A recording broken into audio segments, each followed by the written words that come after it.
Raju GSTV હું છું કૃષ્ણા। સમાચારોની શરૂઆત કરીએ મહત્વના સમાચારથી।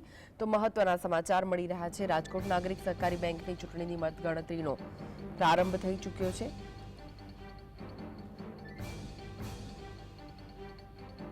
પોલીસના ચુસ્ત બંદોબસ્ત વચ્ચે મતગણતરીનો પ્રારંભ થયો છે। કુલ સરેરાશ 96.39% મતદાન થયું હતું।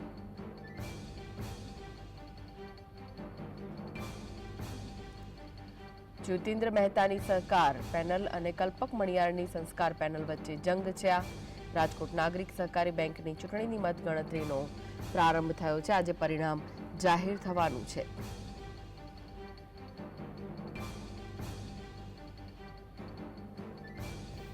તો કુલ સરેરાશ 96.39% મતદાન થયું હતું।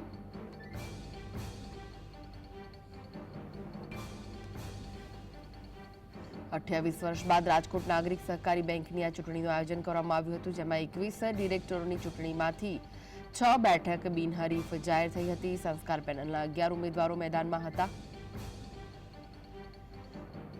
सहकार पेनलना 15 उमेदवारो मैदानमां हता, जेमनी वच्चे आ चूंटणी जंग जाम्यो हतो।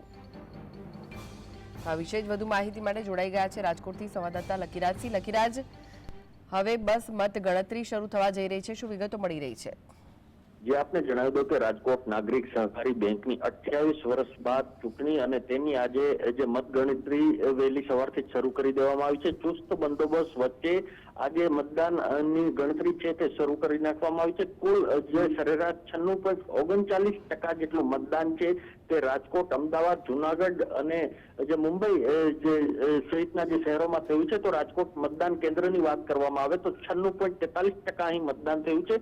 332 જેટલા ડેલિગેટ્સ માંથી 320 જેટલા મતદારોએ મતદાન કર્યું છે। તો રાજકોટ કેન્દ્રની વાત કરવામાં આવે તો 196 જેટલા ડેલિગેટ્સ છે તેમાંથી 189 લોકોએ મતદાન કરવામાં આવ્યું હતું। ત્યારે જ્યોતિન્દ્ર જે મહેતા જે તેની છાપ મામાની છે, સહકાર પેનલ અને કલ્પક મણિયાર જે ભાણિયાની છાપ ધરાવે છે, તે બંને વચ્ચેની જંગ છે। ત્યારે હવે જે જીત કેની તે જે આગામી 21 તારીખે નક્કી કરવામાં આવશે। આજ રોજ જે મતગણતરી શરૂ છે, ટૂંક જ સમયમાં આ જે મતગણતરી છે તે પૂર્ણ થઈ જશે, એટલે ચોક્કસપણે 21 તારીખે જે ચૂંટણી અધિકારી છે તે રિઝલ્ટ જાહેર કરશે। જી, કેવો ઉત્સાહ જોવા મળી રહ્યો છે અને કોનું પલડું ભારે જોવા મળી રહ્યું છે?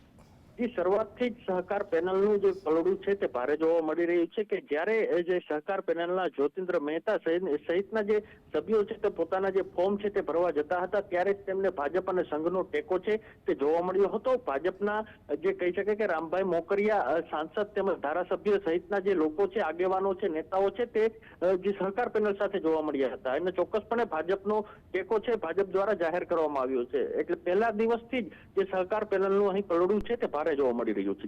જી જી, આભાર માહિતી આપવા માટે લકીરાજ।